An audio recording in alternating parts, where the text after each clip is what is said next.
Bienvenida a Románticas Club 2.0, un podcast en el que dos entusiastas escritoras de novela romántica, Ivette Sardís y Mónica Linares, charlarán un buen rato de lo que más les gusta, leer y escribir. Un podcast, por supuesto, dedicado a las enamoradas de las novelas románticas, los príncipes azules y las ranas sexys. Si te gusta hablar de libros, series, amor, sexo y pasión, Lo que importa en la vida, estás en el lugar adecuado. Y si quieres más contenido de valor, suscríbete a la newsletter de Románticas Club. Y de regalo recibirás un diario de lectura descargable. ¿Te apuntas? ¡Empezamos! Bienvenidas a un episodio más de Románticas Club 2.0. Hoy entrevistamos al escritor y mentor de escritores, José de la Rosa. Hola, José, ¿cómo estás? Muy buenas, muy buenas. Oye, qué gana tenía de que me invitarais. ¿Estás contento de estar con nosotras? Estoy feliz, porque aparte de que os sigo, sois dos personas que os leo y me gusta, o sea que es un trinomio perfecto. Perfecto. Bueno, teníamos muchas ganas de entrevistarte desde ese famoso máster que hicimos, Sí. que fuiste el culpable de que Mónica y yo nos conociéramos y que formáramos tándem. Genial, bueno, pues la verdad que esa edición, todas son muy bonitas, ¿no? Pero esa fue especialmente bonita y la verdad es que salieron muchas sinergias y muchos grupos de autoras que siguen funcionando después de tanto tiempo, ¿eh? Siguen trabajando unas y otras juntas. Sí. Exacto. Bueno, pues te explico un poquito la rutina del podcast. Al principio de todo, antes de la entrevista, hablamos sobre los libros que hemos leído esta semana y la serie que hemos visto. Vale. Como invitado empiezas tú, Pepe. ¿Qué libro has leído y qué serie o película has visto? Pues mira, te cuento dos cosas que leí. Bueno, una cosa que estoy leyendo, que la leo de vez en cuando, y es un ensayo sobre libertinos, caballeros libertinos, que durante la Revolución Francesa, que hubo muchos aristócratas que justo en ese momento la mayoría de ellos murieron guillotinados, y un poco el libro cuenta los excesos de la última etapa del antiguo régimen y también los excesos de la revolución. Ya sabéis que es uno de los temas míos claves, que siempre tengo algún libro o algún ensayo sobre esa época, además de lo que escribo, ¿no? Sobre esa época. Eso en cuanto al libro, ¿no? Que se llama Aquellos libertinos. Es un ensayo magnífico. Y mira, he visto una serie que os recomiendo que se llama Reino de Peluche. ¿La tenéis en... ¿Se pueden decir el nombre de las plataformas? Netflix, la tenéis en Netflix, ¿vale? Reino de Peluche. Me ha parecido magnífica. Es una serie muy personal, un poco extraña, pero tiene algo que me gusta mucho, y es que no te lo da todo mascado. O sea, te va a plantear un tema bastante puntilloso e incluso escabroso, y tú al final tienes que sacar tus propias conclusiones. O sea, os la recomiendo. El título no tiene nada que ver con el contenido, ¿eh? El Reino de Peluche es un título un poco extraño, pero es una serie magnífica, ¿eh? Va sobre el acoso, para que os hagáis una idea. Yo la tengo pendiente de ver y me investigo un poquito y se ve que el actor y guionista le sucedió de verdad todo lo que he explicado. Correcto, o sea, él es escritor, guionista y actor y director de la serie. O sea, él lo hace todo. Y sí, es un hecho que le sucedió a él. Supongo que lo habrá dramatizado de alguna manera, pero sí es un hecho que le sucedió a él. Fantástico. ¿Y tú, Mónica, qué serie has leído? No, al revés, ¿qué libro has leído y qué serie has visto? Pues yo empiezo por las pelis. Yo esta semana he visto, yo sabes que muchas veces las veo con mi hija y veo esas de adolescentes, y en este caso he visto dos que están ahora de moda, pero en este caso no son, o sea, digo lo que he visto, pero de alguna manera no son tampoco tan recomendaciones. He visto Pared con Pared, que está en Netflix, que la protagoniza Aitana, que es la cantante. Entonces, Sí. Es un remake de una película francesa y justita. A mí, para pasar el rato con mi hija, vale, pero han querido darle un toque muy de comedia y tal, y... Quizás el público no seamos nosotros, ¿no? Quizás su público no seamos Quizá, nosotros. pero va dirigido a nosotros, creo yo. Creo Sí. que es más comedia. Bueno, no sé, a lo mejor no, ¿eh? También es verdad que lo ha visto, supongo, que mucho público juvenil, ¿no? La edad de mi hija, ¿no? Y no sé, pero bueno. Y luego lo mismo me ha pasado con El fabricante de lágrimas, que también está en Netflix, que esto parece ser que fue un boom literario, porque es una chica que viene de Wattpad, se publicó en 2023 el año pasado, y ha sido como un bestseller, pero la película yo para mí da por hecho muchas cosas que seguramente en el libro las cuenta, Claro. pero tú dices, "Ah, me faltan cosas, aquí me falta información". Seguramente el libro profundiza mucho más y la película se queda en... No está mal, está bien llevada y están bien caracterizados, pero ahí debería haber sido una serie, es mi opinión. Yo lo hablaba con mi Ya. hija y creo que deberían haber hecho, no sé, 2 o 3, o una miniserie de 2 o 3 capítulos. Le falta información. Las No adaptaciones sabemos por qué literarias llegan de ahí. bestsellers son complicadas por un motivo, porque el lenguaje literario y el lenguaje cinematográfico no tienen nada que ver. O sea, son dos cosas distintas. Entonces, una buena adaptación cinematográfica normalmente no se debe de parecer al libro, porque son dos lenguajes distintos. Sin embargo, con los bestsellers, que están orientados al público que ya ha leído la novela, los directores suelen, o los productores, los que ponen las pelas y después quieren recibir la regalía, suelen empeñarse en que sean muy fieles al libro. Y claro, al final la narrativa cinematográfica no funciona. Eso pasa muchas veces. Sí, sí, eso es lo que yo he opinado, que no, que me ha faltado. Ahí había mucha, seguramente, mucha información en el libro, porque he visto reseñas de que el libro es maravilloso, no lo he leído, pero pienso, pues no sé, a lo mejor tendré que darle una oportunidad y leerlo, Sí, o sí, bueno, sí. quedarme con lo que he visto de la película y listo. Perfecto. ¿Y tu libro? ¿Y tú, Ibe? Ah, bueno, no. Yo de lecturas, en este caso hoy voy un poquito más sequita. Yo leo mucho, pero estoy acabando un manuscrito y estoy centrada en eso y lo he dejado y he dicho, déjalo y Haces tal. bien. Lo único que sí es, he llenado mi estantería con 2 libros nuevos. Alas de Hierro de Rebeca Yarros, la segunda parte de esta super trilogía y Sí, también la segunda parte del Príncipe Cruel. Ahí estoy genial, metiéndome en fantasía a full. genial. Genial. ¿Y tú, Ivette, ¿y Ivette, tú? qué has visto y leído? Pues yo sigo leyendo lo de la semana pasada, porque grabamos la semana pasada y no me da tiempo a acabármelo, Ah, que es La ciudad de tus ojos de Paz Casala, pero muchas veces lo combino con no ficción y entonces me he leído La narradora loca de Itziar Sistiaga, ay, ¿qué que es tal? más un libro de... ¿Perdona? ¿Y qué tal? ¿Qué tal? Bueno, son consejos, a mí me ha gustado, consejos de escritura más que nada sobre la mentalidad del escritor, del autoconocimiento, entonces de que tienes que estar preparada o preparado para escribir, porque pensamos que es muy fácil y luego hay muchos bloqueos, pues procrastinación muchísima en los escritores por el síndrome del impostor, y entonces te va explicando cosillas que son interesantes, sí, Sí, no está mal. genial, Y genial. el tema de la serie, pues estoy viendo Muertos SL, que está en la plataforma Movistar. Es una serie española de humor negro, porque todo pasa en una funeraria. Y la verdad que está hecho por la directora de Laura Caballero, que es la guionista, junto a su hermano, que era Alberto Caballero, de La que se avecina. Sí, sí, Y sí. uno de los protagonistas es, no sé si veis La que se avecina, a mí me gusta mucho, pero uno de los protagonistas principales de Muertos SL es el que tiene multipersonalidad en La que se avecina, ¿vale? Para que os hagáis una idea. Y la verdad es que está muy bien llevada, los actores son fantásticos y es divertida. Genial, Y genial. bueno, una vez hablado ya de las series que hemos visto y los libros que hemos leído, entramos de lleno en la entrevista a Pepe y nos gusta empezar siempre con una misma pregunta a todos nuestros invitados, que es ¿cómo es el mundo interior de José de la Rosa? Complicado, muy complicado. Bueno, yo creo que un escritor que no tenga un mundo interior complicado es raro, ¿no? Bueno, yo creo que soy una persona muy activa, soy muy nervioso, suelo hacer muchas cosas. Esto no es una cosa de la madurez, es una cosa desde que soy pequeño. Yo supongo que sería uno de estos niños hiperactivos, lo que pasa es que con 50 años, pues mi madre, que tiene cerca de 90, en aquella época no existía eso, ¿no? Pero Claro. bueno, y lleno de contradicciones. Yo creo que los escritores bebemos de nuestras propias contradicciones, ¿no?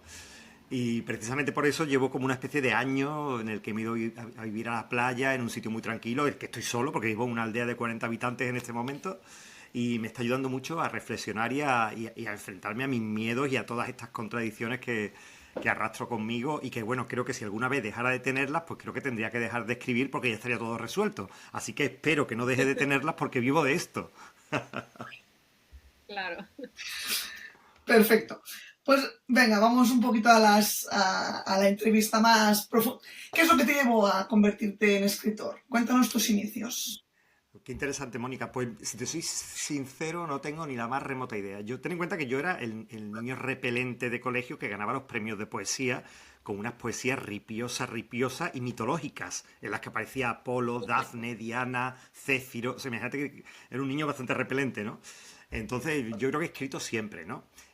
Como a la mayoría de los autores, enfrentarte a una narración larga como es una novela, me costó trabajo. O sea, quiero decir, yo creo que empecé a escribir una novela como durante 10 años estuve empezando a escribir una novela que nunca terminaba, ¿no? Yo me miro para atrás y digo, hay que ver el miedo que te entra, ¿no? Porque muchas veces creo que no terminamos de escribir nuestra primera novela porque queremos que sea tan perfecta que nunca terminamos de meterle mano, ¿no? Y siempre, o sea, durante un tiempo pensaba que simplemente era un hobby. Hasta que en el año 2016, por circunstancias vitales, porque mi vida era un estrés puro, yo cogía los viernes la maletita y me iba a recorrer a España, a presentaciones, a eventos de novela romántica, que vosotras sabéis que después de la pandemia hay menos, pero antes de la pandemia teníamos uno cada fin de semana en un rincón de España, ¿no? Y bueno, eso me generó muchísimo estrés y llegó un momento en que dije, se acabó, no escribo más, esto no merece la pena. Y claro, ahí es cuando yo me di cuenta de que ya no era una cuestión de decidirlo. O sea, una vez que tú empiezas a escribir, lo siento por nuestras oyentes que escriban, esto ya es para siempre, ¿vale? Te podrás tomar vacaciones, pero esto ya es para siempre, ¿no? Y creo que simplemente es una necesidad, ¿no? Una necesidad de expresarse. Pues hay gente que son muy sociables y se van a tomarse 2 cervezas y hablan con el bar, y otros pues nos expresamos, para expresarnos necesitamos 400 páginas, ¿sabes? Entonces creo que forma parte de mi forma de comunicarme con el mundo, realmente. ¿Y por qué empezaste con la romántica o por qué te focalizaste en este género? Pues mira, yo lo he contado alguna vez, fue pura casualidad. Yo en aquel momento empecé a trabajar en una editorial como editor junior, y me encargaron diseñar un sello que permitiera pagar las nóminas, o sea, que diera catch, ¿vale? La editorial tenía un sello de teatro español del siglo de oro, perdón, del siglo XVIII, y tenía un sello de guías, y necesitaban un sello que diera dinero, ¿no? Entonces, pues no había que ser muy inteligente, ¿eh? No es que yo estuviera muy espabilado, simplemente había que levantar la vista y darte cuenta de que la romántica era lo que vendía. Cuando yo llegué a la novela romántica, yo lo que escribía era thriller, yo tenía encima todos los prejuicios, o sea, todos los prejuicios que ahora mismo nosotros, como escritores de novela romántica, vemos en mucha gente, pues todos esos los tenía yo. Yo pensaba que era una novela fácil, machista, con tramas repetitivas, llena de mujeres sumisas y de señores con pelos en el pecho y sin camisa. Esa era mi visión de la novela romántica, porque no había leído novela romántica, ¿no? Y para ese trabajo tuve que leer mucha novela romántica y me enamoré del género. O sea, me di cuenta de que era todo lo contrario, de que ante lo que yo me encontraba era ante un género de personas que eran fedatarias de cómo se gestionaba el amor en su tiempo. Quiero decir, Corín Tellado fue fedataria de cómo era una relación amorosa en los años 50 y 60, y es que en aquella época eran así, y nuestras escritoras de los años 80 pues daban fe de cómo eran las relaciones en los años 80, y nosotros estamos dando fe de cómo son las relaciones amorosas hoy en día. Me di cuenta de que era un género lleno de mujeres empoderadas, de que era un género lleno de mujeres que no necesitaban a un príncipe azul ni a un señor al lado que las salvara de nada, ellas se salvaban por sí mismas. Lo que pasa es que se enfrentaban al amor, y el amor normalmente te enfrentas acompañado, ¿no? Me di cuenta de que había, como en todos los géneros de ficción y entretenimiento, novelas magníficas y también novelas muy malas, eso pasa en todo, ¿no? Y me di cuenta de que era un género con enormes posibilidades, y yo empecé, imagínate, a trabajar en la novela romántica en el año 2006-2007, cuando yo empecé con este sello, y ahí conocí a un montón de autoras, ¿no? Y me introduje de cabeza en el mundo de la novela romántica. Pero yo no empecé a publicar novelas románticas hasta el año 2013, o sea, llevo ahora 11 años, porque me daba pavor, ¿eh? En el sentido de lo que yo estoy viendo, el nivel de las autoras con las que me estoy codeando, esto me va a salir fatal, ¿sabes? Entonces, me llevé como unos años de preparación hasta que me atreví a dar el salto de publicar mi primera novela romántica, que la publiqué con HarperCollins, ¿no? Con H.Q. Eñe. Hace 11 años, Dios mío. Madre mía. Vale. Bueno, no sé si, como pregunta, ¿qué libro es el que te hizo fantasear en escribir esto? O sea, ¿a partir de qué libro decidiste escribir esta romántica? ¿Te refieres a un libro mío o un libro de una autora? No, de un autor. Bueno, cuando yo empecé a leer novelas románticas, empecé a leer un poco de todo. Vosotras me conocéis, sabéis que soy un poco obsesivo, ¿no? Entonces, cuando me da por un tema, lo profundizo hasta donde llega. Leí todo lo que había de autoras españolas en aquella época, que era muy poco. Ten en cuenta que hasta el año 2008 aproximadamente no se publicaban autoras españolas. Había 4 autoras que se estaban publicando de novelas románticas: Nieves Hidalgo, Teresa Cameselle, Mónica Peñalver, que hace muchos años que no sé nada de ella, ni si se publica, y Mar Carrión, si mal no recuerdo. Pocas más había publicadas en castellano, porque el nicho de novela romántica hasta el año 2008 era de autoras anglosajonas y punto. O sea, Titania, para que os hagáis una idea, que es el gran sello emblemático desde hace 20 años de novela romántica, o hace más, a la primera autora de novela romántica que publicó fue a mí. Y soy un señor con barba, ¿no? O sea, yo fui la primera persona en castellano que publicó Titania. Y esto estamos hablando del año 2015. O sea, es un mundo que siempre ha trabajado la traducción, ¿no? Comprar derechos internacionales y traducirlos. Entonces, yo leí muchísimo todo lo español, leí todo lo que Lisa Kleypas, Julia Quinn, o sea, todo lo que caía en mi mano. Pero fíjate, a mí me sorprendió mucho la novela romántica americana de los años 50 y 60, ¿no? Entonces yo tengo una novela romántica que creo que es con la que yo realmente dije, yo creo que por aquí puedo ir yo. Y es de una autora que se llama Catherine Windsor, que ya es muy difícil encontrar sus novelas, y concretamente una novela que se llama Por siempre Ámbar, que es una novela que yo le hice un homenaje con mi novela Calpurnia, ¿vale? Le hago un homenaje porque cuento casi lo que ella cuenta en su novela, ¿no? Y me pareció espectacular, ¿no? Espectacular la forma de narrar y de sumergirte, y la forma de tratar las pasiones en una época en la que la novela es absolutamente sensual, pero en una época en la que no podía haber sexo explícito, ¿no? Y a mí eso me subyugó. Esta forma de que tú estuvieras sudoroso toda la novela, pero lo que se veía era un tobillo, y de lo que hablaba era de un escote de 10 centímetros, ¿no? Poco más, ¿no? Maravillosa. Me suena mucho Por siempre Ámbar, es que me suena muchísimo el título. ¿Han hecho alguna película o algo que sepas tú? Esta novela fue muy famosa en la época de Lo que el viento se llevó, ¿vale? Sí. Y se hizo una película que yo he intentado localizarla, si alguna vez lo localizáis, una película en blanco y negro, por una de estas grandes estrellas tipo Lana Turner, no sé si era ella, por supuesto, y porque fue un exitazo de ventas en los años 50. Entonces, fue una novela muy famosa en su época. Yo tuve la suerte de que una tía mía, ¿vale? Pues en un momento dado me dijo, se enteró de lo que yo estaba haciendo, y me dijo, yo tengo un montón de novelas románticas, y me dio todos estos tochos que tenía ella desde hacía 30 años, y a partir de ahí las localicé. Pues estamos hablando de que prácticamente, aunque hace 11 años que te dedicas a escribir novelas, que parece mucho, pero en realidad dentro del mundo editorial es poco, porque fuiste el pionero, por lo que nos has contado, en novela romántica española, ¿no? Sí. En este sentido. Sí, sí, es poco. Ten en cuenta que, es que llevamos muy poco tiempo publicando en español, muy poco tiempo. Y se ha hecho mucho. Yo creo que las autoras españolas, también las autoras hispanoamericanas, hemos aportado algo que en el mundo anglosajón es un poco más difícil, y es, pues, por ejemplo, el empoderamiento femenino. Yo creo que eso, si tú lees una novela anglosajona, por muy hippie que sea la autora, siempre va a ser más puritana que una novela española. Esta visión un poco de la mujer más europea que estamos dando desde la novela romántica española, hablando de otras temáticas también bastante más propias de esta parte del mundo. Entonces yo creo que ha sido una buenísima aportación la que hemos dado desde las letras españolas al mundo de la novela romántica. Y para que te hagas una idea, una tendencia literaria suele durar una década, ¿sabes? O sea, quiero decir, vampiros, pues vampiros desde que empieza su Fénix hasta que esto se diluye y ya nadie más escribe sobre vampiros. Os pongo, por ejemplo, Crepúsculo. Esto es una década aproximadamente, ¿no? Y nosotros llevamos, pues, poco más de una década, 15 años, una década y un lustro prácticamente. Exacto. Bueno, has hablado de Calpurnia, pero esto lo dejamos para más adelante, ¿vale? Porque Regencia Canalla vendrá luego, ¿vale? Tenemos una sección preparada para ello. Y antes queríamos preguntarte, seguir indagando en tus novelas. ¿Qué marca personal dirías o qué sello dirías que son tus novelas dentro de la romántica? Esa pregunta es malísima, Ivette. Porque preguntarse uno mismo qué es lo que hace diferente. Bueno, te digo lo que yo intento, no sé si siempre lo consigo. Yo intento escribir novelas que sean muy adictivas, o sea, yo tengo muy claro que mi principal objetivo con mis novelas es que mi público se entretenga, que se lo pase bien, que se entretenga.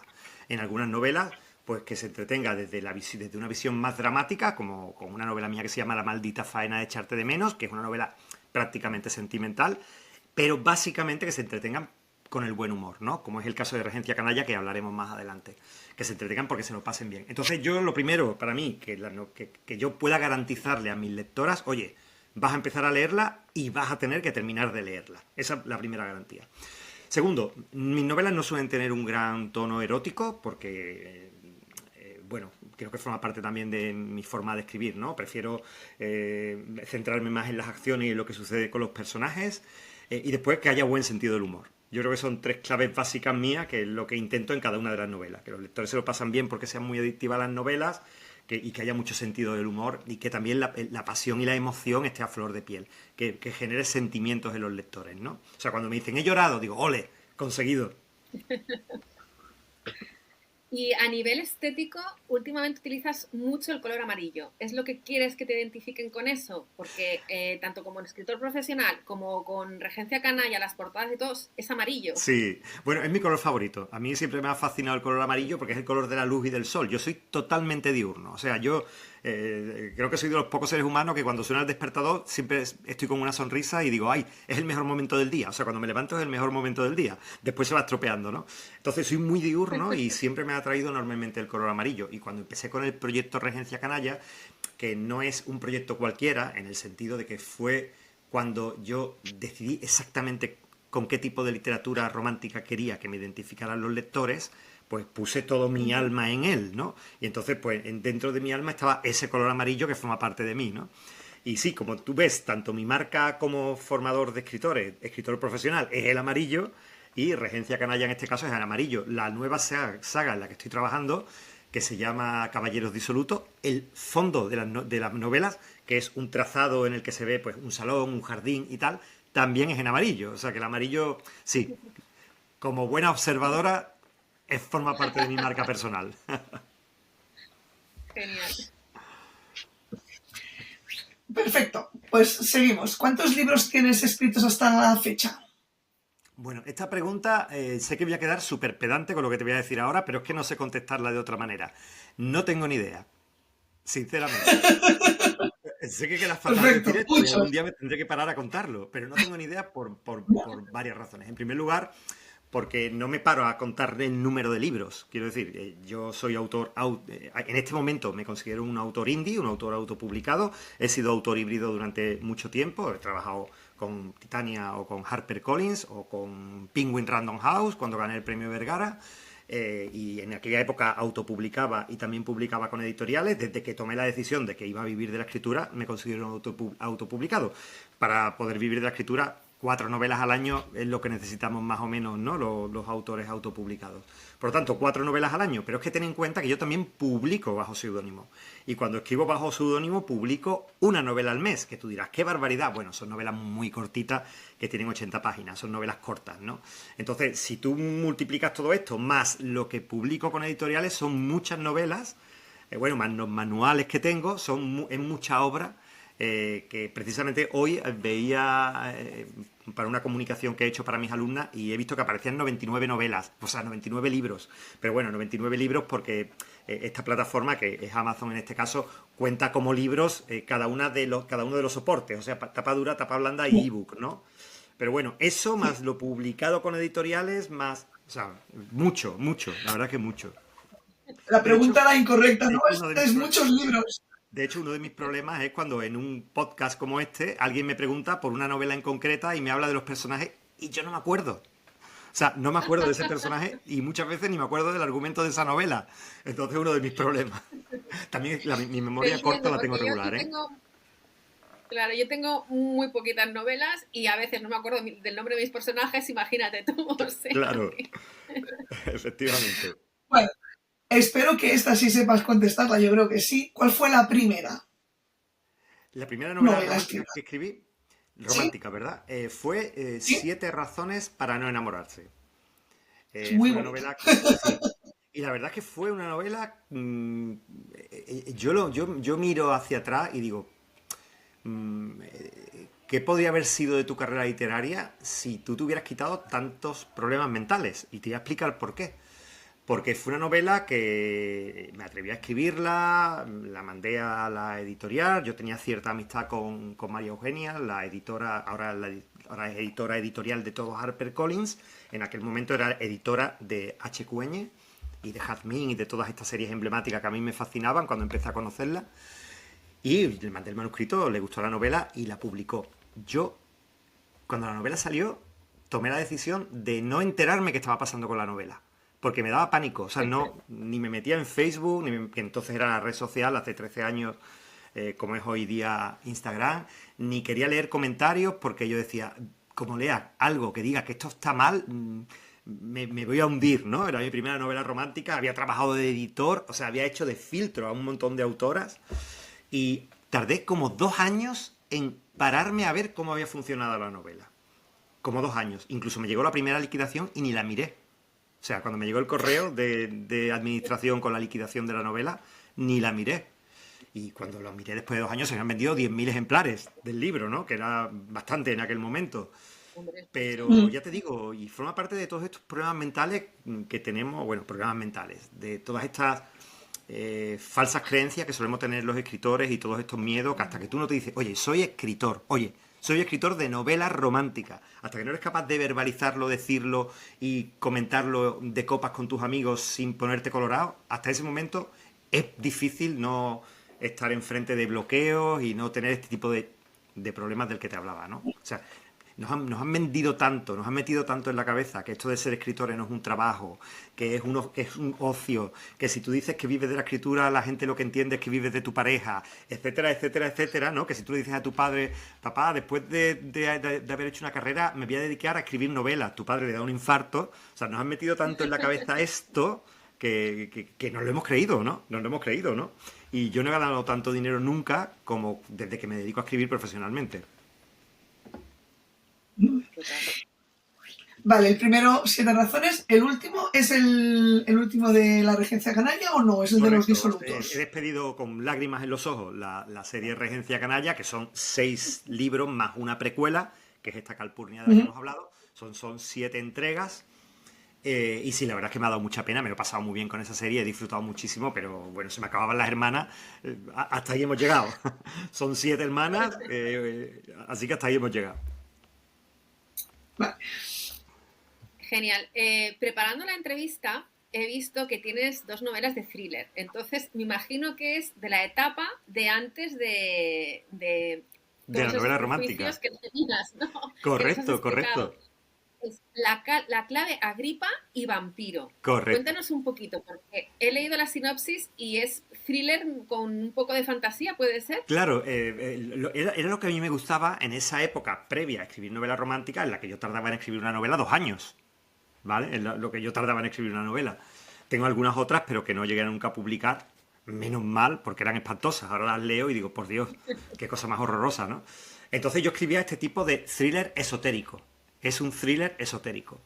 La primera novela, la clave... y bueno, estas 2 novelas concretamente tienen el mismo detective, ¿no? El protagonista es el mismo, que es el doctor Rebel Colina y que es un detective de libros mágicos, de libros esotéricos. La primera me la publicó una editorial sevillana que se llamaba RD y la verdad es que funcionó muy bien. Incluso al editor le ofrecieron... o sea, vendió los derechos para una película, o sea, funcionó muy bien. Y con la segunda, con Vampiro, todavía fue más sorprendente, porque me la compró lo que entonces era el Grupo Santillana, ahora Penguin Random House, y en aquella época, estamos hablando del año 2007-2008, me dieron 12.000 euros de adelanto a un escritor que no conocía a nadie, ¿no? O sea, fue una novela que funcionó muy bien. Lo que pasa es que ya me metí en el mundo de la novela romántica y bueno, dejé un poco esa parte, ¿no? Porque también es verdad que mi forma de trabajar entonces no tiene nada que ver, o sea, trabajar literariamente entonces no tiene nada que ver con mi forma de trabajar ahora. O sea, quiero decir, tardó mucho. Antes tardaba mucho en escribir una novela.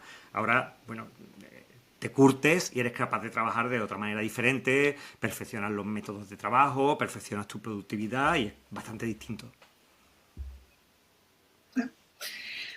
Vale, hemos visto también que tienes varios manuales para escritores. Los leo. Tú puedes escribir una novela romántica, aprende a trabajar el erotismo en la novela y 105 consejos para trabajar tu novela romántica. A ver, ¿cómo te organizas para escribir romántica, para escribir no ficción, para escribir con seudónimo? No sé, ¿has pensado volver a escribir thriller? No, entiendo que no, ¿no? No. Bueno, para empezar, ten en cuenta que estamos hablando de muchos años. O sea, si yo mi primera novela la publiqué aproximadamente en el año 2004, estamos hablando de 20 años. O sea, todo eso lo he hecho en 20 años, ¿vale? Entonces, los manuales, ¿cuándo los hice yo? Pues cuando yo trabajaba con esta editorial, con la que os he dicho, y empezamos a publicar a autoras de lengua española o que escribían en castellano, ahí es donde conocí yo un montón de grandísimas autoras como Megan Maswell, Yolanda Quiralte, Olivia Hardy, Lidia Leite, o sea, un montón de grandísimas autoras que después han triunfado todas ellas, ¿no? Pues una de las cosas que nos dimos cuenta es que necesitábamos, el sello que habíamos diseñado necesitaba tener una cierta coherencia y lo que nos llegaba era bueno, pero no se ajustaba al sello. Entonces creamos una formación para explicarles a estas autoras que nos mandaban manuscritos, oye, de esta forma es como estamos buscando. Entonces, si quieres, puedes hacer este curso y ver lo que estamos haciendo. Y bueno, ahí se apuntaron, yo creo que todas las autoras que en aquel momento escribían novelas románticas se apuntaron a aquellos cursos y de hecho de ahí salió la primera novela de Megan Maswell, salió de ese curso y se la publiqué yo como editor. Pero el libro Tú puedes escribir una novela romántica es ese curso. O sea, ese libro fue una vez que ya yo dejé esa formación porque ya no tenía tiempo de darla, pues simplemente todo el material didáctico del curso se convirtió en un manual de 400 páginas para escritoras de novelas románticas, ¿no? Porque yo siempre he sido de la opinión, sigo siéndolo, 20 años después, de que hay escritores naturales, igual que hay músicos naturales. Quiero decir, hay personas que tienen oído absoluto y que son capaces, o que tienen una habilidad de nacimiento y que son capaces de coger un violín o una guitarra y al cabo de X tiempo, sin ningún tipo de formación, tocar música en condiciones. Pero aparte de eso, prácticamente cualquier persona puede tocar un violín y una guitarra. Otra cosa es la maestría a la que lleguen a manejarlo, ¿no? Pero cualquier persona puede tocar un violín y una guitarra. E incluso aquellas personas que son músicos naturales, si se forman en música, mejorarán. Entonces yo siempre he sido muy partidario de la formación, pero no solamente porque yo la imparta, sino que yo sigo formándome al día de hoy. Quiero decir, llevo 20 años formándome y el último curso que he recibido como alumno pues fue hace 2 meses, no hace más, ¿no? Entonces, mis manuales son un reflejo de lo que yo he ido aprendiendo, que siempre he tenido la costumbre de después vomitarlo. El de trabajar el erotismo en la novela, igual. Formaciones que yo he ido recibiendo, que las he puesto en práctica, que he visto que funciona y que después las he vomitado a quien quiera aprender esto. Las he resumido, las he metido en un cóctel y 105 cuestiones igual, ¿no? Son eso, ¿no? Y los cursos que hago hoy día es igual. O sea, como lo que yo voy experimentando, lo que voy viendo que funciona, después lo traslado en algo que pueda ser asimilable por otros lectores. ¿Por qué? Porque en 20 años te das cuenta de que es un camino que puede ser muy largo o muy corto. O sea, yo muchas veces pienso, si yo cuando empecé con esto, que tenía 30 años, hubiera sabido lo que sé ahora, ¿dónde estaría yo ahora? Posiblemente tendría el yate y la isla, que no tengo en este momento, ¿no? Entonces, bueno, pues si puedes aportarle esto a alguien y que se evite el tropezar hasta llegar allí, o sea, empieza desde donde estoy yo, porque el camino va a ser mucho más fácil, ¿vale? Esa es un poco la idea. Claro, y fue la escritura de estos manuales que te empezó a germinar la semilla de emprender lo que es ahora el escritor profesional, que ya, vamos, está ya muy, muy arraigado aquí, que prácticamente has dado clases a todas las escritoras que escriben romántica en español.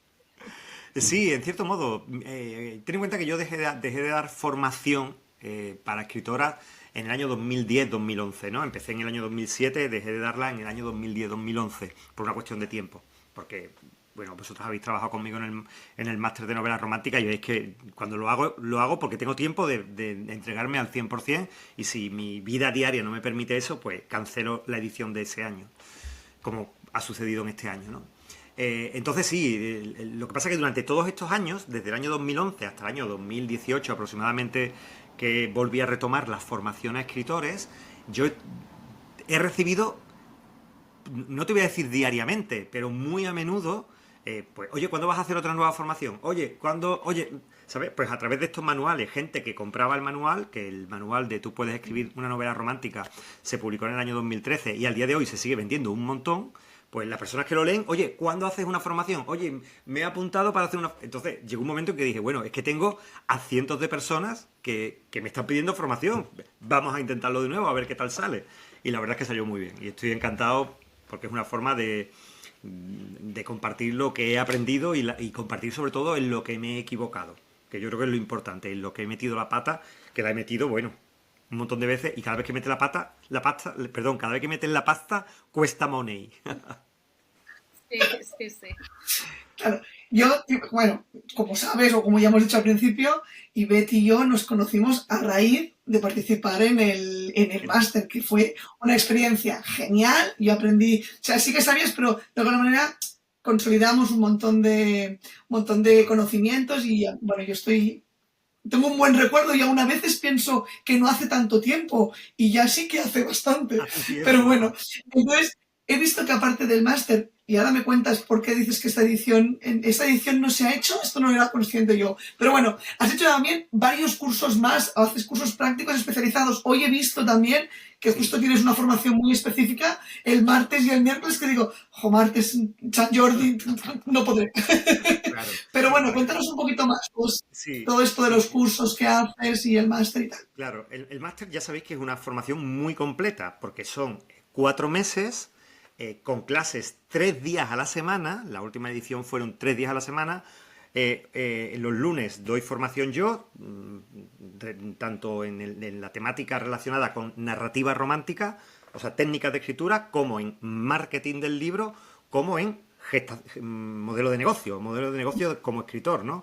Después, recordáis que los martes teníamos un profesor invitado que podían hablarnos desde Amazon Ads hasta venía un editor a explicarnos cómo funciona una editorial.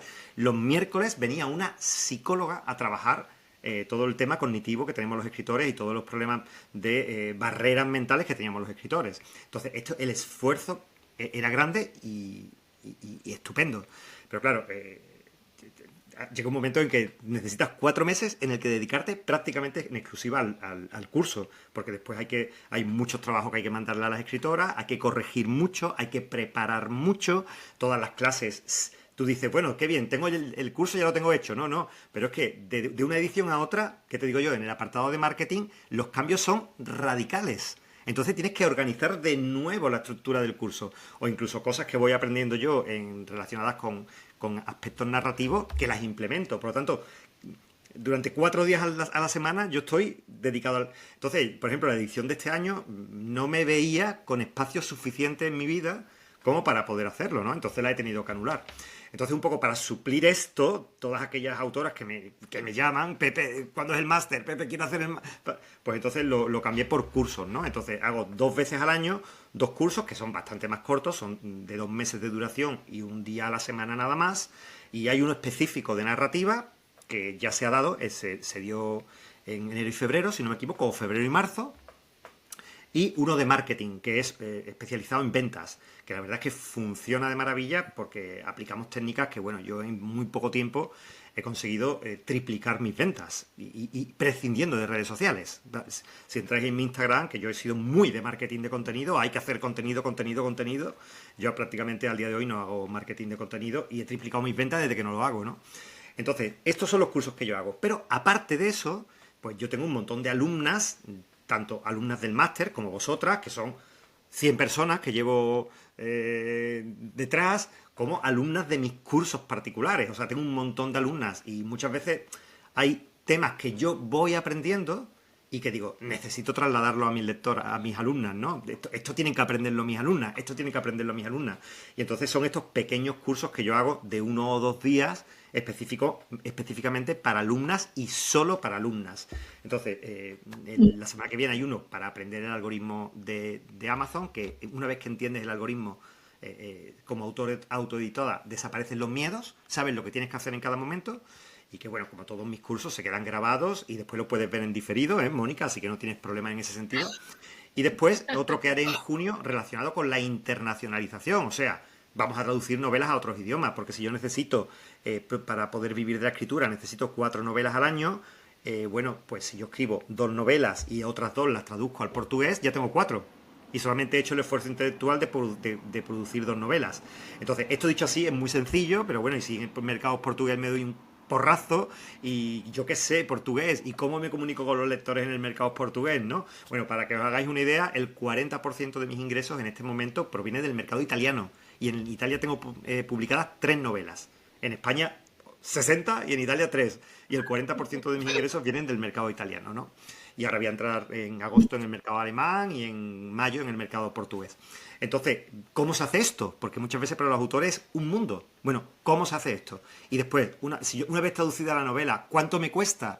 Y 2, ¿cómo entro en un mercado en el que no sé el lenguaje, no tengo seguidores en Instagram? ¿Cómo se hace? Bueno, pues un poco ese es el curso solo para alumnas, para antiguas alumnas, que daré en junio. Hay que aclarar que estamos grabando en abril, pero esta entrevista se va a emitir finales de mayo, principios de junio. Todavía no sabemos exactamente cuándo. Entonces, para las que nos están oyendo, el curso de algoritmo, lo siento, no, I'm sorry. si lo escuchan, no van a poder acceder. Tal vez nos veamos, Pepe, porque yo he recibido el mail hoy y he dicho, wow, me tengo que apuntar, o sea que puede ser que el 23 nos veamos. Yo también lo he visto y no sé qué hacer. Bueno, yo los cursos muy específicos solo lo hago para alumnos. ¿Por qué? No es por... Es por 2 motivos. Uno, es una forma de gratificarle a estas personas que han confiado en mí. O sea, es decir, esto que es lo último, quiero que lo sepas tú. Oye, porque la mayoría de mis alumnos no me conocen de nada. O sea, de pronto me ven en algún sitio y dicen, voy a hacer un curso de este señor. Y esto puede salir bien o puede salir mal. ¿Vale? Y bueno, por suerte creo que todos han salido bien. Creo que no tengo ningún alumno que me odie. Pero entonces es una forma de gratificar a mis alumnos. Decirle, oye, por esto.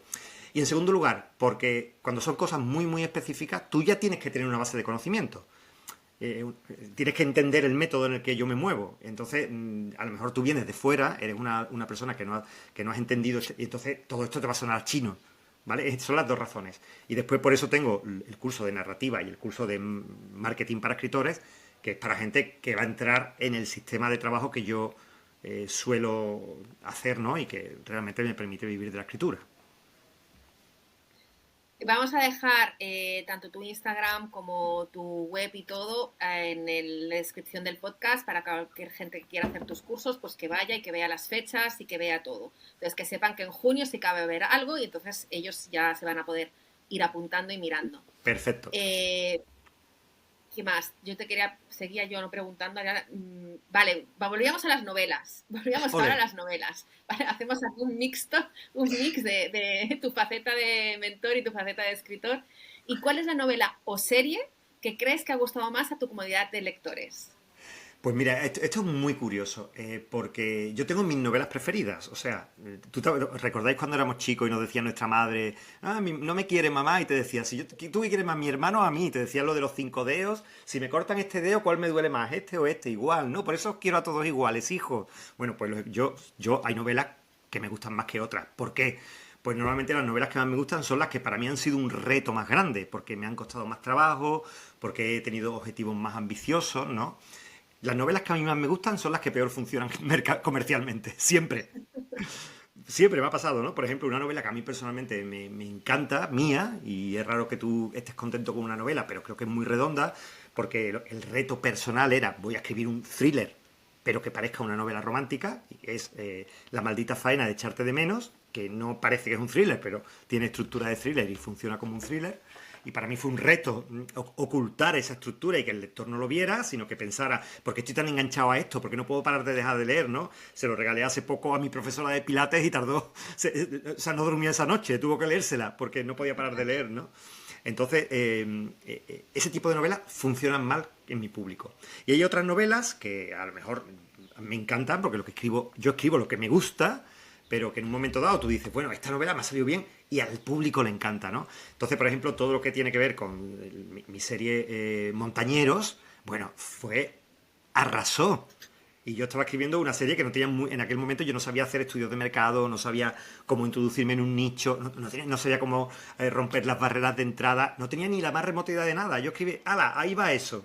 Oye, y Montañeros, es que fue impresionante cómo se vendió, ¿no?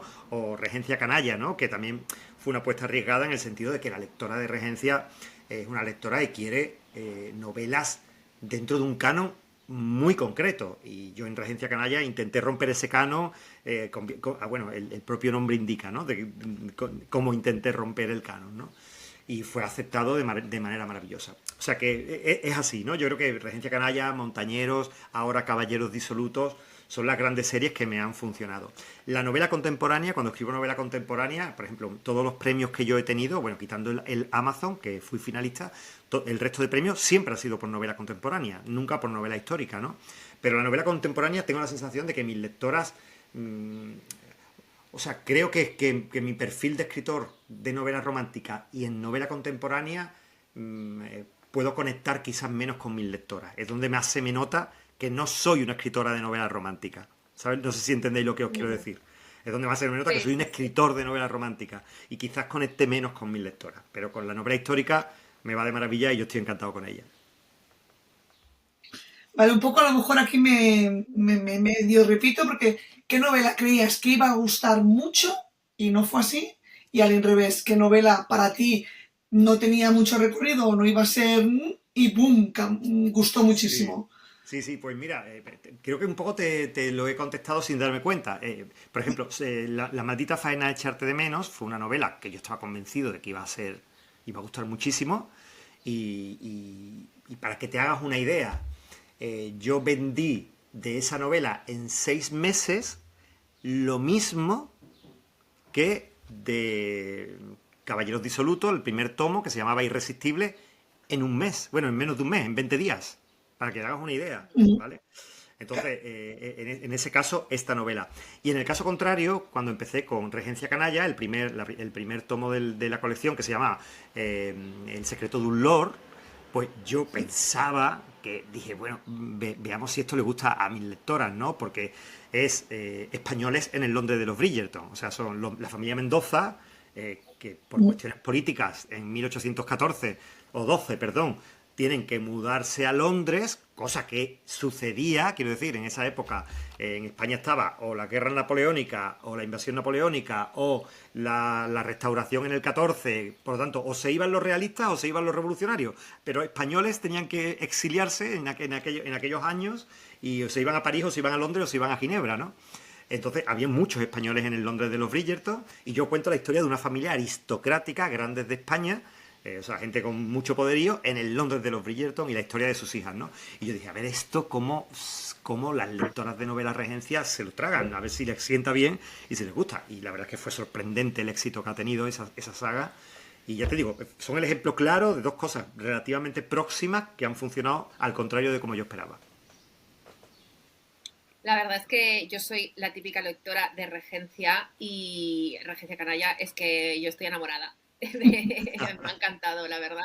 Y Mónica y yo somos fans.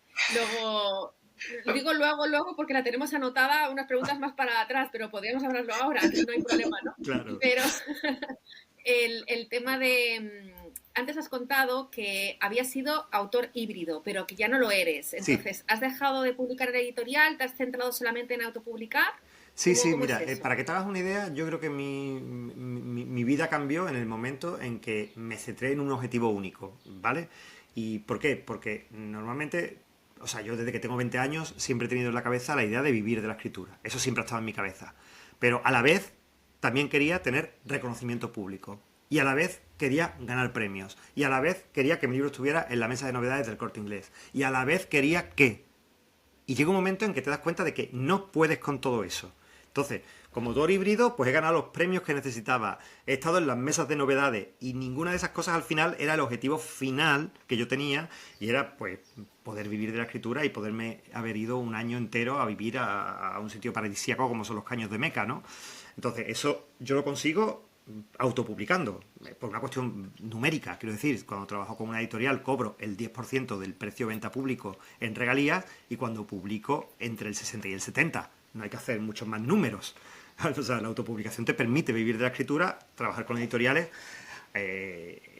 Puedes vivir de la escritura. Megan Maxwell lo hace, Elizabeth Benavent lo hace, Juan Gómez Jurado lo hace, pero no lo controlas tú. Quiero decir, yo no puedo enseñarte a vivir de la escritura a través de una editorial porque tú no puedes controlarlo. Es que la editorial te decida que va a poner sus recursos en ti. Por lo tanto, tú puedes hacer poco, escribir una buena novela, pero las novelas que más venden no son las buenas, ¿no? En eso estaremos de acuerdo. O sea, quiero decir, que tu novela sea buena y que venda millones de ejemplares no es sinónimo. Hay novelas buenas que venden millones de ejemplares y novelas malas que venden millones de ejemplares. Es una decisión editorial y como no podemos controlar esa decisión, yo no puedo enseñarlo. Yo puedo enseñarte a vivir de la escritura siendo tú quien toma las decisiones. Y eso solo se puede hacer al día de hoy a través de la autopublicación. Claro, lógico. Sí. Vale, y ahora cuéntanos, bueno, para conseguir esto, o sea, bueno, tampoco es eso, ¿no? Pero sí, ¿cuál es tu proceso de escritura? ¿Cómo lo haces? ¿Te levantas por la mañana, tomas tu café o tu té? ¿Y cómo es tu proceso? ¿Qué haces? ¿Cómo lo consigues? Para que te hagas una idea, bueno, ya os he dicho que yo soy muy diurno, también soy muy mapa, soy muy planificador. Entonces, yo normalmente tengo un cuaderno de ideas en el que me sobran ideas, más que faltarme, ¿no? Nunca he tenido problemas de falta de inspiración, de falta de ideas, de qué voy a escribir ahora. Al contrario, mi problema normalmente es, tengo que empezar a escribir una nueva novela, entre estas 10 ideas, ¿cuál elijo? ¿Vale? Que muchas veces he empezado a escribir una novela y después cuando llevo 50 páginas digo, ay, es que la otra idea me gustaba más y abandono esa idea y vuelvo y me voy a la anterior. O sea, normalmente en eso quizás tenga suerte porque me sobran las ideas y no me faltan. Yo normalmente soy muy cuadriculado, escribo de lunes a viernes sagrado todos los días, es sagrado, y escribo por la mañana.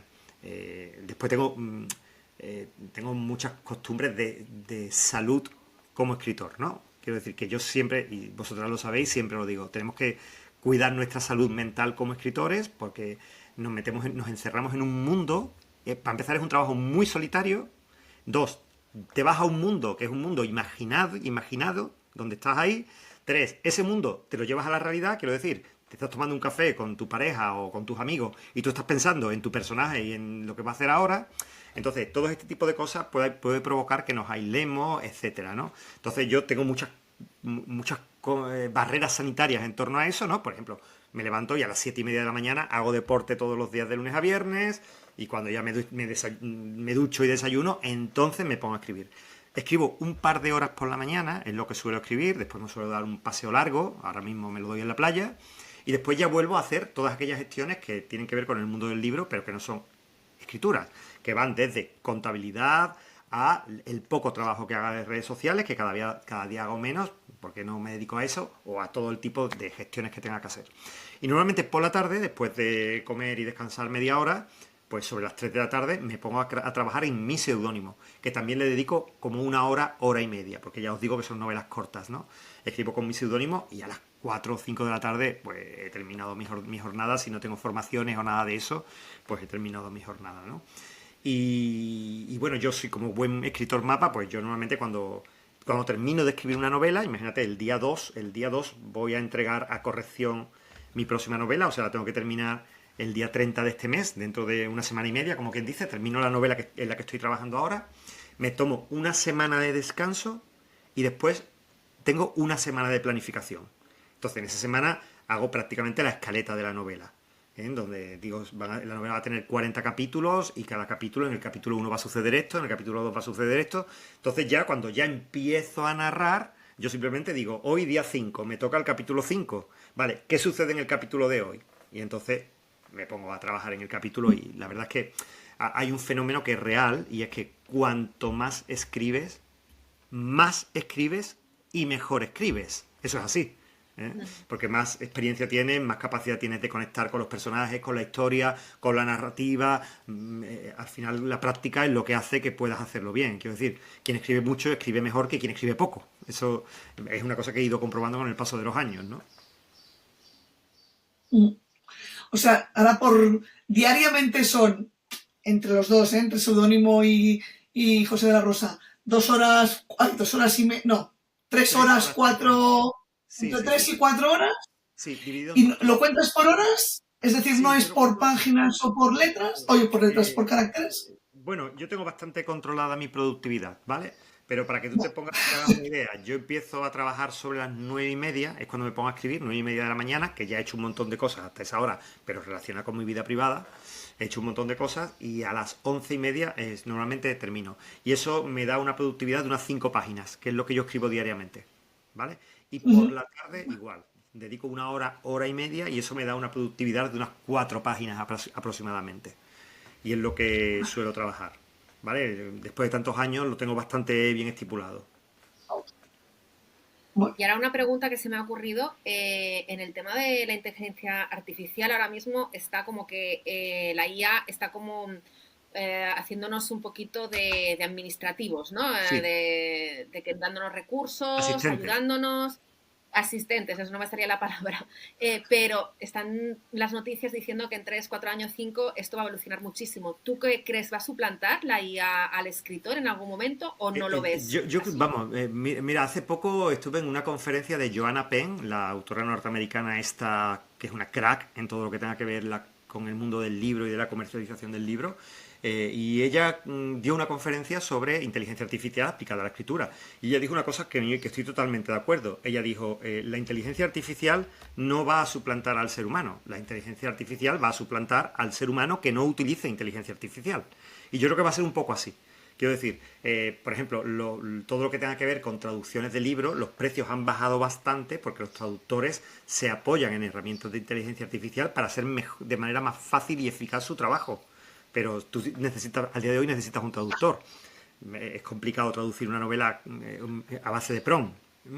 Y los escritores igual, ¿no? Pues la inteligencia artificial te puede ayudar a desentrañar un punto de bloqueo, a hilvanar una sinopsis, o sea, te puede ayudar un montón de cosas, pero al día de hoy, y bueno, y han escrito muchas novelas, ¿eh? Hay muchísimas novelas escritas con inteligencia artificial, ¿no? El otro día escuchaba en Radio Nacional, que no creo que sea una cadena dudosa, en Radio Nacional decía una periodista, no sé cuáles eran sus fuentes, que 7 de cada 10 novelas contemporáneas que se vendían en Amazon estaban escritas por inteligencia artificial. Novelas románticas contemporáneas. Yo no sé, es el dato que dieron, lo escuché en la radio, es verdad que era temprano, pero creo que estaba despierto. Pero yo no creo que vaya a sustituirnos. Lo que pasa es que sí que nos va a facilitar, ya nos está facilitando muchísimo el trabajo. Nos está facilitando mucho el trabajo.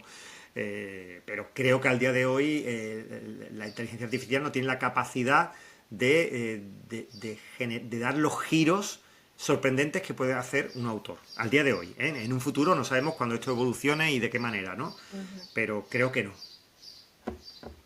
Ahora, que Sí, sí va hay a hacerle una, daño a los autores que no utilicen la inteligencia artificial, estoy convencido de que sí. o también va a hacer daño a aquellos autores que no sepan escribir, que se hayan apoyado demasiado en la inteligencia Correcto, artificial, porque correcto. en un debate, bueno, yo hace poco fui a un congreso y tal que hizo mi empresa sobre inteligencia artificial, etcétera. Entonces, entre los compañeros estábamos debatiendo de que llegará un momento que sabremos distinguir qué es lo que se está escrito con inteligencia artificial y lo que no. Porque, igual que las películas de antaño, yo qué sé, coge ET, coge tal, el niño volando con la bicicleta, antes decías, wow, pero ahora lo ves y dices, se nota que está hecho con ordenador, ¿no? Totalmente. Entonces con la inteligencia artificial pasará, Bueno, espero que lo mismo, la ¿no? sinopsis de venta, yo ya las detecto. Yo detecto la sinopsis de ventas hecha con inteligencia artificial. ¿Vale? Entonces, claro que sí. Y aparte, ten en cuenta que no hay legislación. En el momento que haya legislación, que para 2025 va a haber una legislación europea sobre inteligencia artificial, esperemos que se pongan, no cotos, porque bueno, esto es igual que cuando apareció Internet, si va a hundir el mundo. O sea, cuando apareció Internet en el año 2000, prácticamente Internet iba a destruir el mundo, ¿no? Y bueno, seguimos aquí 24 años después, ¿no? Pues esto es igual. Y yo creo que cuando haya una legislación que nos permita extraer lo bueno y penar los abusos, pues todavía ayudará más a que sea una herramienta positiva. Yo creo que va a ser una herramienta positiva y que, por supuesto, igual que con cualquier otra cosa, habrá pillos que le sacarán ventaja de manera poco honrosa. Pero como con todo. Claro. ¿Qué consejo le darías a una escritora que esté empezando ahora mismo? Pues mira, Mónica, me encanta que me hagas esa pregunta porque le daría el consejo absolutamente contrario al que yo le hubiera dado hace un año y medio. Hace un año y medio yo le hubiera dicho, ponte a escribir ya, hoy, ahora, mañana. Eso lo hubiera dicho yo, bueno, lo decía, ¿eh? Hace un año y medio decía, ponte a escribir. ¿Tú quieres ser escritora? Ponte a escribir ya, ahora. O sea, ahora. ¿Cuándo? Esta noche. Vale. Al día de hoy le diría, fórmate en marketing. Primero, entérate de qué va el mundo del libro. Y cuando te hayas enterado de qué va el mundo del libro y cómo se comercializa, entonces que vas a una formación, hay mucha oferta en ese sentido, ¿no? Entonces, una vez que sepas de qué va el mundo del libro, entonces plantéate qué quieres escribir. Porque lo que yo me encuentro diariamente, y vosotras sabéis que yo hablo con escritores todos los días. O sea, yo hablo con escritores todos los días. Aparte de porque tengo muchos alumnos, porque tengo muchísimos amigos en el mundo de la novela, no solamente de la novela romántica, también de la novela negra, pertenezco a muchos grupos. En octubre nos vamos un grupo de autores de novela negra y yo a hacer un retiro para aprender unos de otros, ¿no? O sea, quiero decir que trato diariamente con escritores. ¿Y cuál es el problema que tenemos la mayoría de nosotros? La frustración que genera, he terminado mi novela, que me ha costado un riñón terminar mi primera novela, y ahora acabo con esto. Y ahora acabo con esto. O la he publicado y esto ha pasado sin pena ni gloria. ¿Y ahora qué hago? ¿El siguiente paso cuál es, no? Entonces, primero, yo hoy diría, entérate de qué va esto, que es un mundo súper complejo, con muchos matices, compréndelo, decide dónde quieres estar en este mundo, márcate un objetivo y a partir de ahí empieza a escribir. Eso es lo que yo le diría hoy día. Perfecto. Pues ahora sí, Pepe, hablamos de Regencia Canalla. Has ¡Ole! llegado a la pregunta. ¡Bravo, bravo! A ver, Mónica y yo somos de escuchar los libros, audiolibros, ¿vale? Ella en el coche cuando va al trabajo y yo cada día cuando voy a pasear a los perros. Y nos hemos enganchado a la Regencia Canalla y sin quitarte mérito, a ti el narrador Joan Mora lo hace fenomenal. Es una pasada. Él lo hace súper divertido, súper ameno. Y antes de meternos un poquito de los libros, ¿cómo funciona esto de los audiolibros? ¿Puedes escoger tú al narrador? ¿Cómo va exactamente? Vale, bueno, para que te hagas una idea, como en España todavía Audible, que es la plataforma de audiolibros de Amazon, no permite que nosotros produzcamos nuestros propios libros y los subamos, pues necesitamos intermediarios, en este caso, ¿vale? Entonces yo todos mis libros que tengo en audiolibros, que creo que los tengo prácticamente todos, me quedan muy pocos que todavía no los he convertido en audiolibros, lo que he hecho es, me han comprado los derechos de explotación, concretamente dos compañías, una compañía sueca y una compañía norteamericana, y entonces ellos me han dado un adelanto y se han encargado de la producción del libro y de la distribución en todas las plataformas. Y yo he cobrado el adelanto más un 25% de la venta de cada audiolibro aproximadamente. No sé si los datos que te estoy dando, los números son exactos, pero aproximadamente. Entonces funciona de esta manera. Al día de hoy, hasta que en Estados Unidos, por ejemplo, y en Reino Unido, tú sí puedes hacer una producción, o sea, contratar a un locutor, etcétera, y hacer un audiolibro, ¿no? Audible tiene producciones magníficas. Yo, por ejemplo, hace poco oí dos novelas de Lorena Franco, que me gusta mucho cómo escribe Lorena Franco, y la producción era brutal, porque era 5 voces con sonidos, ella paseaba y se oía el sonido de los tacones, entraba en un bar y se escuchaba bueno, era espectacular, hay cosas espectaculares, ¿no? Pero bueno, yo creo que el audiolibro es que hay cosas que son muy sorprendentes. Yo soy muy lector, pero como muy lector, igual que vosotras, yo he pasado de una casa en la que había un libro en cada esquina, o sea, montones de libros en el suelo, montones de libros encima del ropero, porque en la librería ya no cabía nada, en mi casa lo que hay ahora mismo, porque todo eso está en los trasteros o en casa de mi madre, pues lo que hay ahora mismo en mi casa es un lector de ebook, y lo leo todo prácticamente en ebook, me compro libros en papel cuando el libro que me he leído en ebook me gusta mucho, o si no está publicado en ebook, que es raro, ¿vale? Pero lo que yo compro en papel al día de hoy prácticamente es aquello que ya he leído y me ha gustado mucho. O una edición muy especial, que te digo yo, pues el último de Rossgate que tiene los cantos rosas, pues me lo compro porque es que el libro es súper bonito. Este tipo de cosas muy especiales. Y por supuesto, ahora estoy, de un par de años para acá, con los audiolibros. ¿Por qué? Porque me permite leer, entre comillas, oír un libro en espacios donde hasta ahora no podía. ¿Dónde? Pues en el gimnasio, corriendo o en el supermercado. Entonces es donde yo ahora mismo leo más ficción. Después, yo leo también muchísima no ficción y eso suelo leerlo, quiero decir, con un cuaderno al lado, ¿no? Pero la ficción la leo al día de hoy en un porcentaje muy alto en audiolibro. Yo creo que, que hay que apostar por el audiolibro de manera importante. Hay gente que no, bueno, que no cree, no sé, que piensa que no, el libro se ha de leer. Y es verdad que el libro se ha de leer, pero yo creo que para mí Audible o el audiolibro es como ver esa película. No sé, yo me sigo imaginando a los personajes, yo en mi cabeza, y además, si está bien hecha la producción de audiolibro, es brutal. Y en este caso, volviendo a Regencia Canalla, yo me he quedado alucinada y a lo mejor no tendrá una superproducción, pero de verdad, no sé si los has escuchado, Sí, están sí, sí, sí, sí. geniales. Te mandan, Te te ríes mandan, y te lo y mandan dices, siempre un ejemplar para que lo valide, ¿no? Para que lo valide. Sí, pero para que te hagas una idea, claro, Mónica, yo soy poco dogmático, ¿vale? Para empezar, no se nos olvide nunca que la narración empezó siendo oral. Antes de que nosotros pudiéramos fijar una historia en un soporte, ya fuera una tablilla, si eras sumerio, una pared de una tumba, si eras egipcio, o un papiro, ha sido la tradición oral. Quiero decir, la narrativa empezó siendo oral y después la narrativa oral se fijó en un soporte. Por eso nunca he mitificado los soportes. Yo o leo en papel o no leo nada. Me parece bien, es una opinión personal. Pero imaginaros cuando a un romano que leían en un rollo, de pronto le llegó un moderno y le dijo, no, vamos a encuadernar de esta manera. A debacle, o sea que yo era una injuria.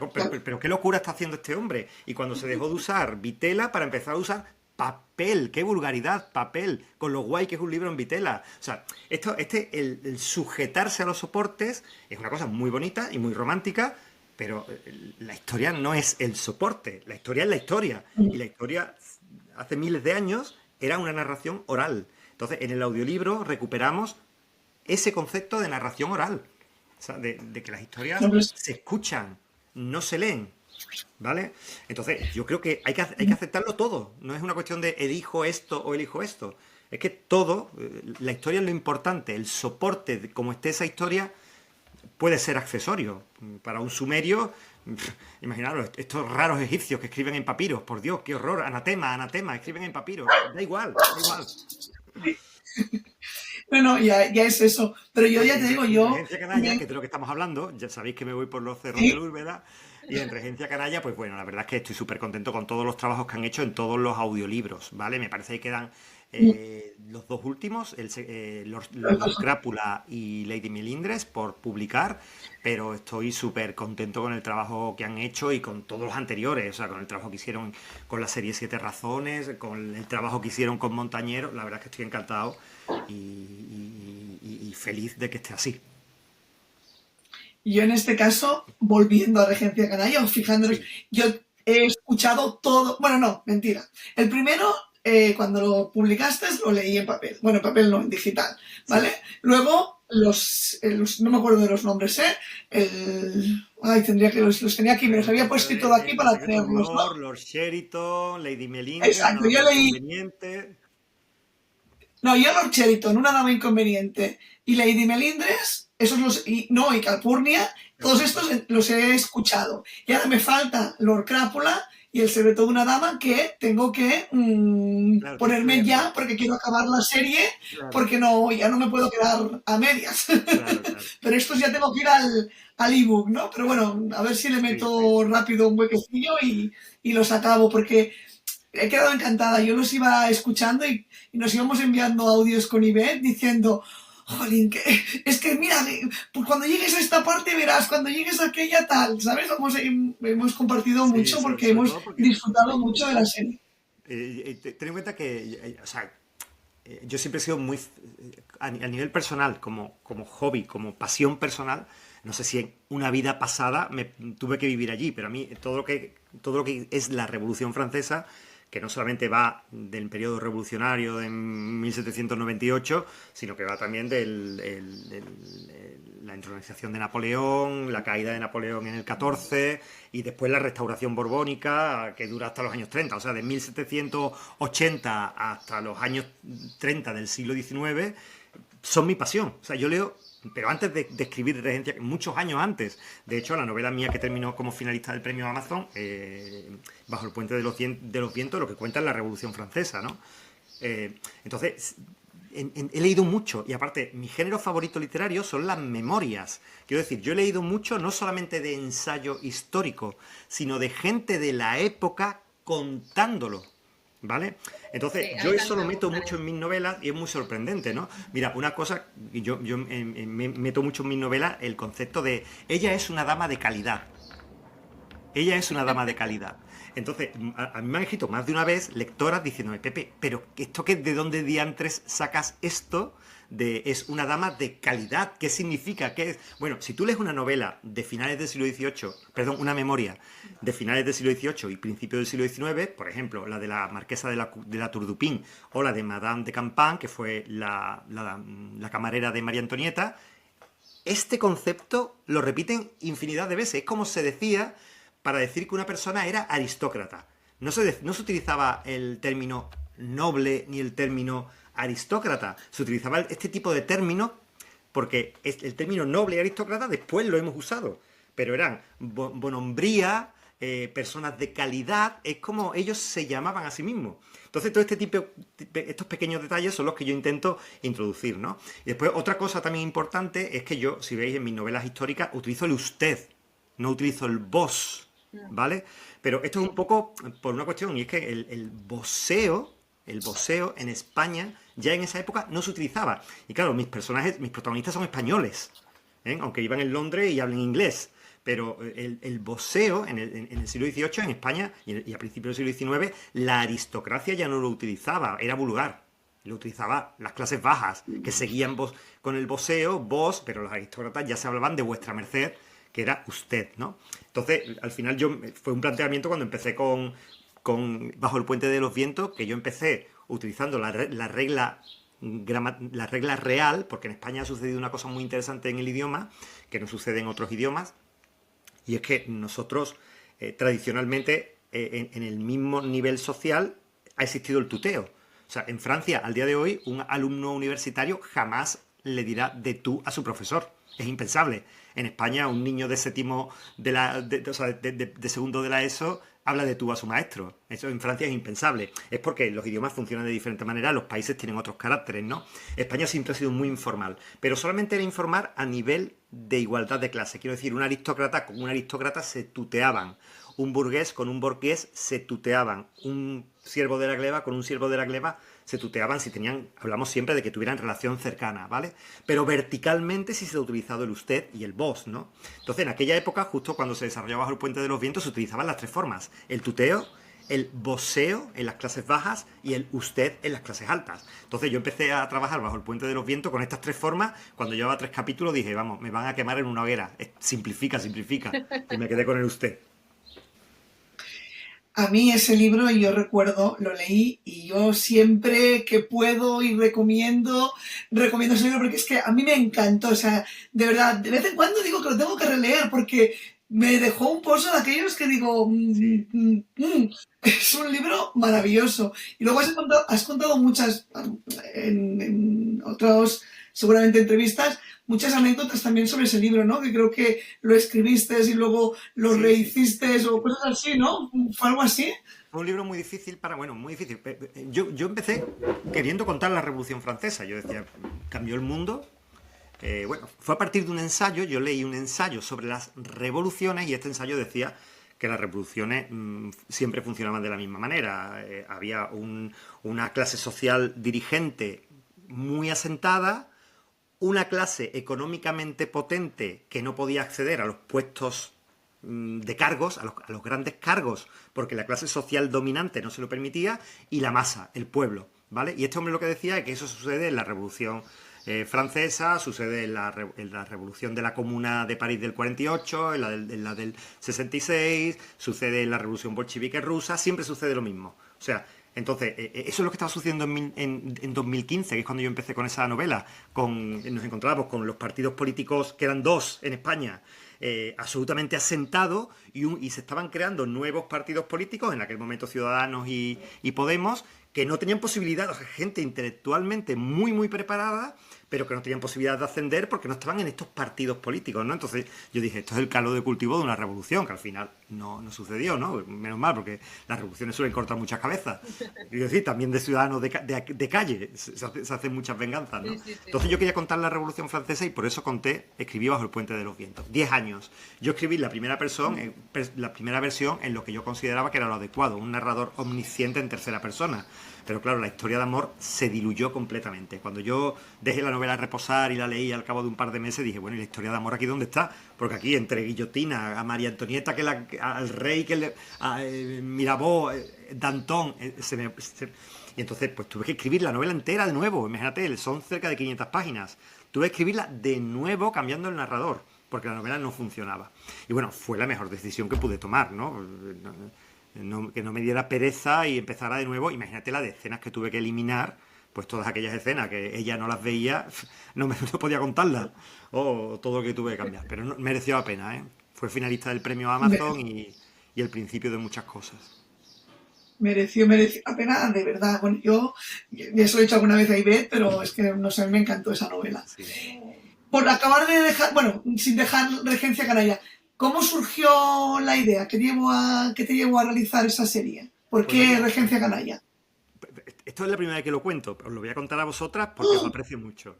La serie empezó siendo completamente diferente, ¿vale?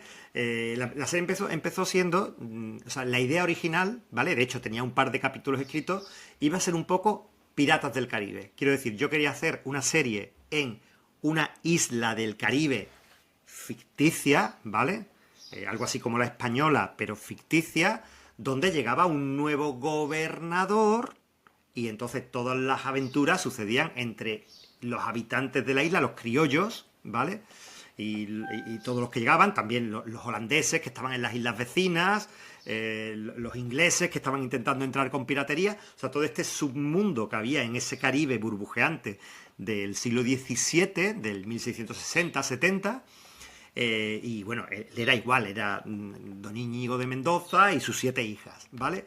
Lo que pasa es que en ese momento yo empecé a leer mucha novela regencia. Y entonces dije, bueno, ¿y si yo esta idea la traslado a un argumento de regencia, ¿no? Y ahí es como surgió Regencia Canalla. O sea, al fin y al cabo es trasladar esta idea original, que vosotros sabéis que yo en el curso, en el máster, os hablaba mucho de esto, tenemos una idea original, vamos a llevarla a diferentes escenarios a ver si mejora, ¿no? Y la verdad es que al final estoy muy contento de haberlo hecho. No sé cómo hubiera funcionado si lo hubiera hecho en el Caribe, con piratas, con otras naciones y potencias luchando. Pero bueno, ¿no? Y de hecho, el primer capítulo del Secreto de un Lord es... O sea, yo lo arreglé, porque estaba... Y bueno, yo noto un poco que todavía tiene ese aire de lo que fue, ¿no? Sí que es cierto, porque El Secreto de un Lord empieza mucho como de aventura, de acción, Correcto. ¿no? Y no voy a desvelar mucho, y luego ya se va situando en lo que ya conocemos de las historias de regencia, Correcto. ¿no? A mí me pasó que yo empecé El Secreto del Lord y luego, claro, va el 2, que es Lord Sherrington, y luego Correcto. va Una Dama Inconveniente. Pero claro, me dejaste el pozo, al final hubo una frase final que hablaba de la hermana aquella que era un bicho de hermana, y digo, yo me tengo que ir a Una Dama Inconveniente, y los he leído, bueno, escuchado en este caso, así desordenados. Me fui a Una Dama Inconveniente y luego me fui a Lord Sherrington, pero Lord Sherrington no es nada de las hermanas. Ahí lo metiste... Sí. Bueno, Lord Sherrington fue realmente, porque fue una novela independiente que yo había escrito. Fue una novela independiente. Lo que pasa es que en ese momento, como formaba parte un poco del mundo de Regencia Canalla, lo introduje. Pero realmente, si sacas a Lord Sherrington, puedes leer la serie sin esa novela, ¿eh?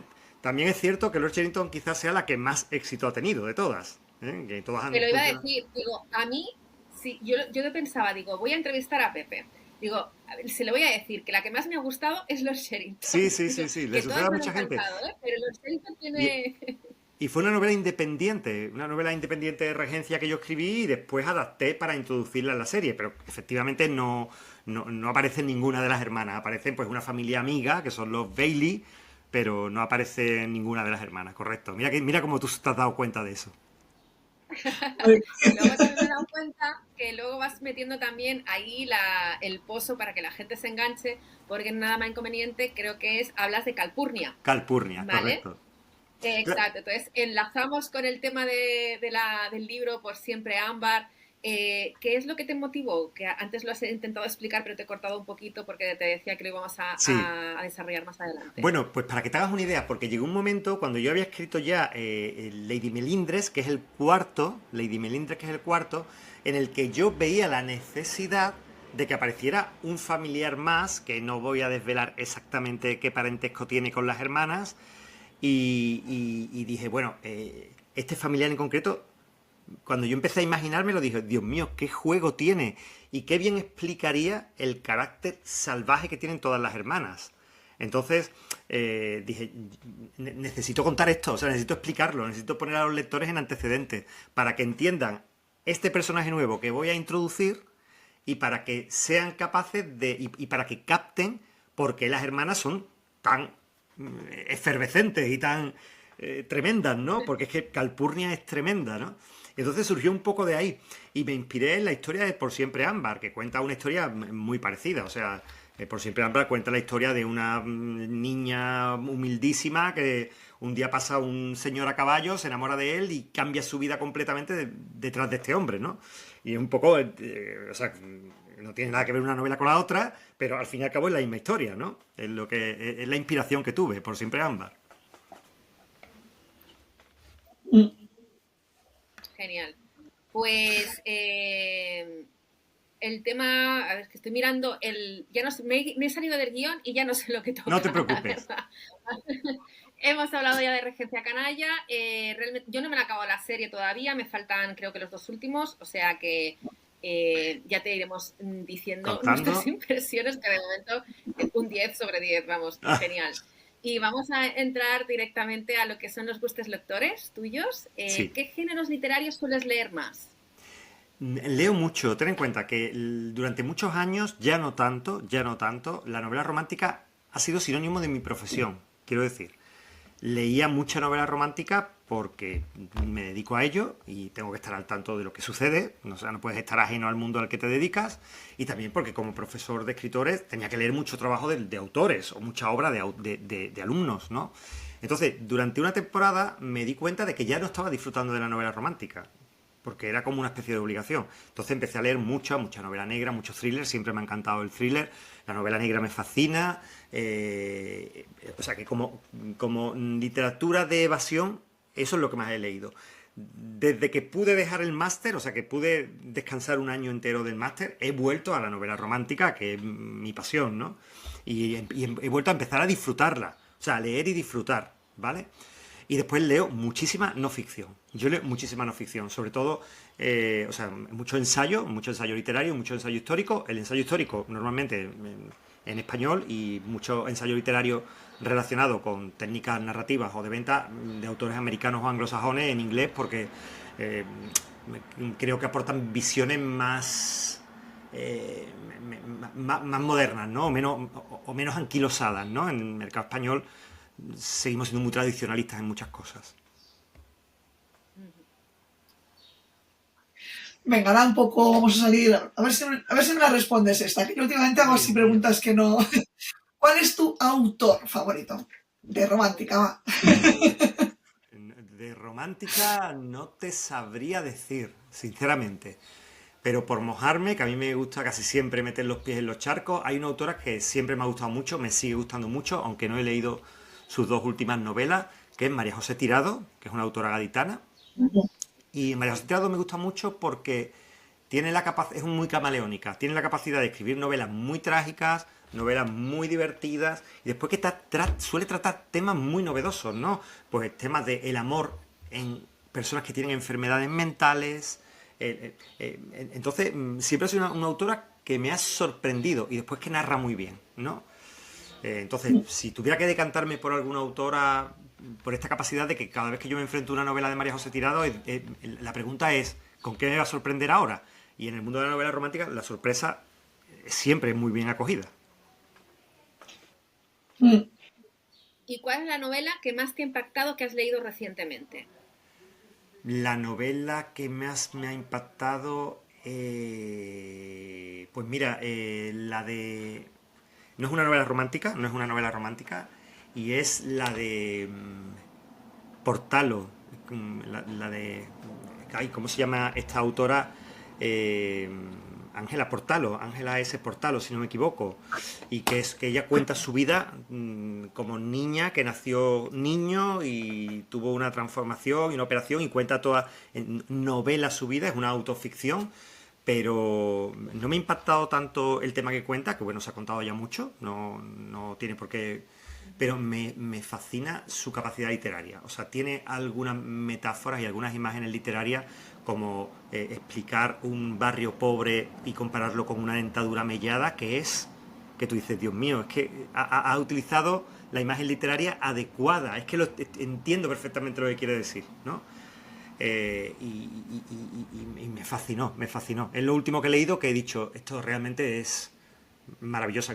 Ganó el Premio Nacional de Narrativa de este año, del año pasado, 2023, ¿no? Y es un libro que no sé si es muy conocido ni si se ha vendido mucho, pero maravilloso. Vale, y ahora, ya para acabar, cuéntanos un poco sobre tu último proyecto y qué tienes en mente para el futuro. Este proyecto que has dicho que será el 2 de mayo. Claro, mira, estoy terminando ahora mismo pues una tercera entrega, porque son cinco títulos los que va a tener la serie Caballeros Disolutos. Voy con la tercera, la primera se llamó Irresistible, la segunda Inalcanzable y la tercera se llama Inevitable. Tengo que pedirle disculpas a Laura Sanz, que por cierto es muy amiga mía, pero tenemos dos novelas con el mismo título, fue pura casualidad. No, eso ya no tiene nada que ver con la mía. La mía es histórica, la de ella es una maravillosa novela contemporánea de temática LGTBI.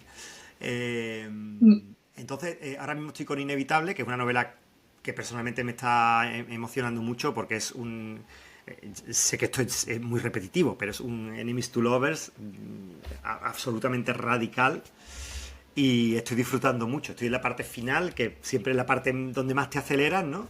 Y estoy disfrutando mucho. Ese es el proyecto que tengo ahora mismo, y después las traducciones, ¿no? Y yo ya os digo, pues estoy trabajando ahora mismo con una traductora que me está traduciendo las obras al alemán, otra traductora que está terminando de traducirme al italiano, otra que me está traduciendo al portugués. Entonces todo esto, al fin y al cabo, mi objetivo es poder distanciar los periodos o sea, poder hacer novelas un poco más largas, no escribir menos. Yo escribo lo que puedo y disfruto mucho, sino escribir novelas más largas, ¿vale? Y eso me implicará publicar en castellano 2 o 3 novelas al año, pero para mantener mis niveles necesito que se publiquen más, ¿no? Entonces tengo que traducir, tengo que publicar en otros mercados. Hemos hablado muchísimo.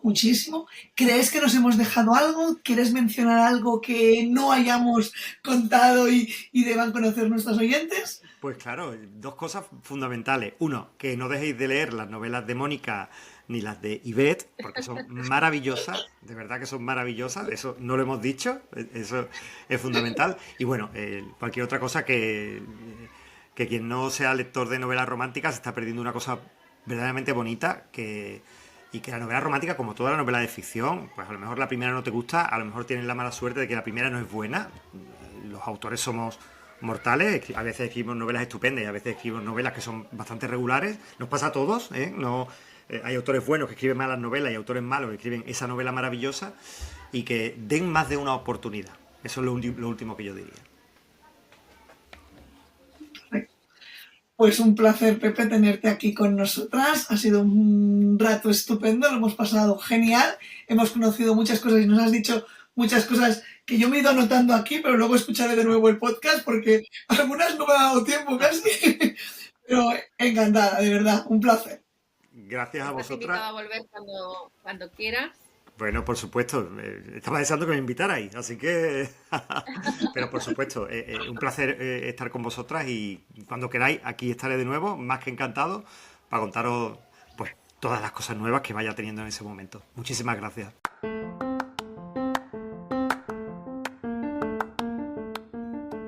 Si llegaste hasta aquí, muchísimas gracias por acompañarnos en este episodio.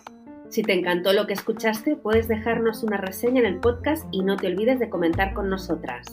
Nos vemos pronto y recuerda, romántica, lee y vive con pasión. Es lo que más te importa en la vida, disfruta del camino.